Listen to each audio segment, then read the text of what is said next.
First, introduce yourself to the patient. Take consent after explaining the physical examination to him. The proper exposure for knee examination is mid-thigh to below. Starting with the inspection, first, inspect the gait of the patient. Then, in a standing position, ask the patient to stack his ankles together in the midline and inspect the knee alignment. The knees must be in a slight valgus, typically 7 degrees in women and 5 degrees in men. Then, in a supine position, inspect first for scars.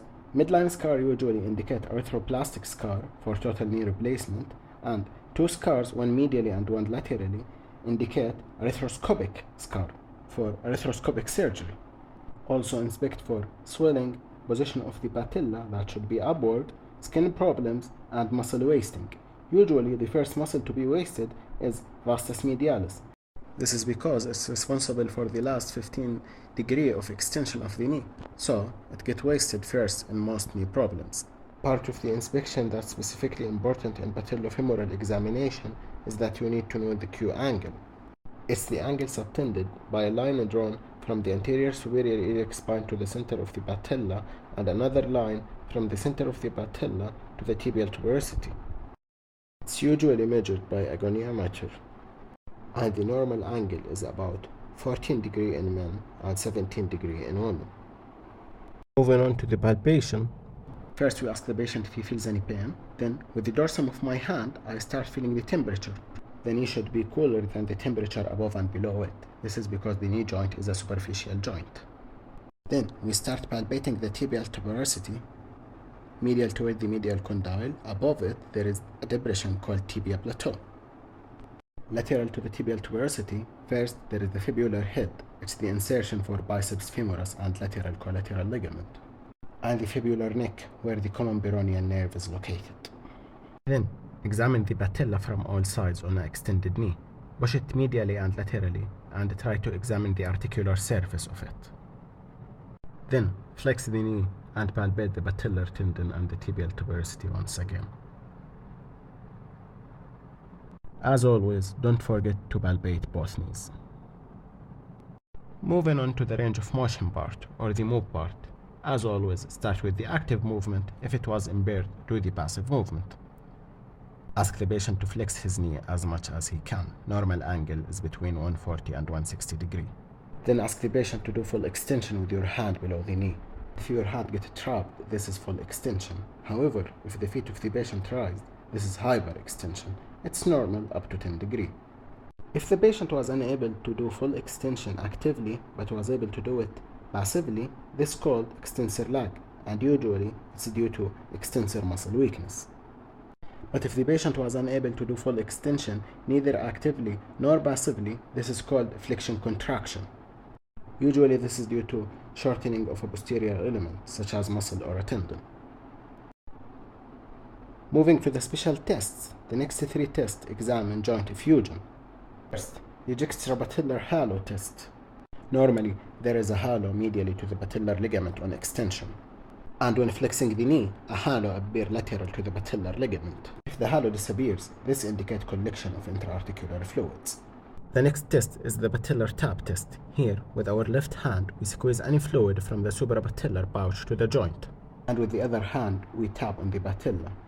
If the test was positive, we will feel effusion as if the patella is bouncing under my finger. This indicates severe to moderate effusion. The last test is milking test. This test is sensitive for mild effusion. Here we squeeze the patella medially, we compress the suprapatellar pouch, and we tap on the lateral side of the patella. If a bulge appears medially, this indicates a positive test. Moving on to the collateral ligament examination, we have a stress test.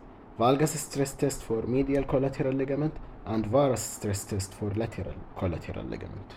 Put the patient foot under your arm and with your hand tightly holding the joint, do stress varus and stress valgus. First, in a fully extended knee on both knees. Then you repeat the test in a 30-degree flexed knee. In a fully extended knee, you examine the collateral ligament, cruciate ligament, and the joint capsule. In a 30-degree flexed knee, however, you only examine the collateral ligament. Moving on to the cruciate ligament examination. First, the posterior sagging of the tibia test. With both knees flexed 90 degrees and the foot rest on the bed, we inspect the tibia from the side. If the upper end of it has dropped back, this is called sag sign, and it indicates posterior cruciate ligament tear. The next test is anterior and posterior drawer tests. With the knee in a 90-degree flexion, we sit on the foot of the patient and we hold the tibia with both of our hands tightly. We rock it backward and forward to see if there is any anterior-posterior glide. Excessive anterior movement denotes anterior cruciate ligament laxity or tear. Excessive posterior movement indicates significant posterior cruciate ligament laxity or tear. The last test is the Lachman test. This tests the anterior cruciate ligament, and it is the most sensitive one. Put the knee in a 20 to 30 degree flexion, fixate the thigh with your hand and knee if needed. Then slightly externally rotate the leg and push it forward.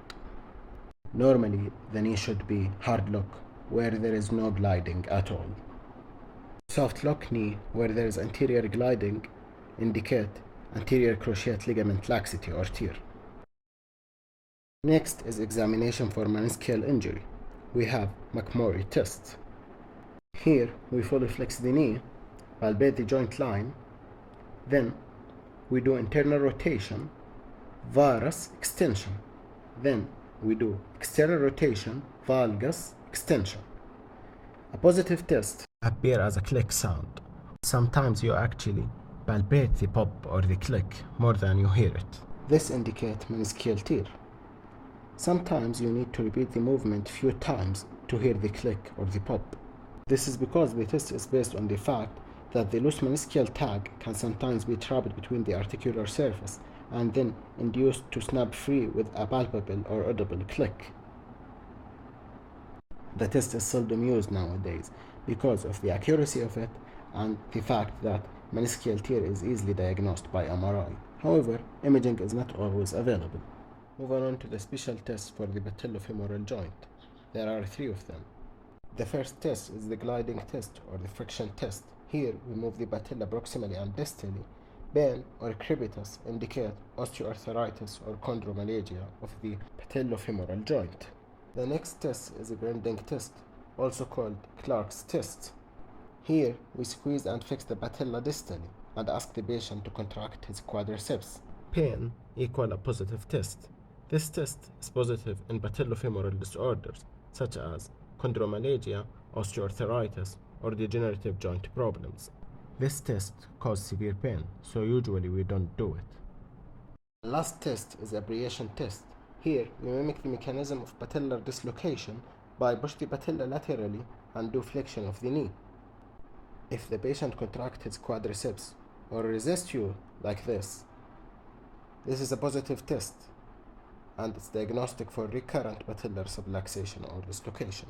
While examining the patellofemoral joint, we can do straight leg raise test, where we ask the patient to flex his hip and extend his knee and hold it there for 5 seconds. Some patellar conditions such as patellar fracture or torn quadriceps tendon will leave the patient unable to do this maneuver. And that's why we do this test here, while it's commonly used for lumbosacral nerve root irritation. By this we have finished the knee examination. Don't forget to thank your patient and reassure him.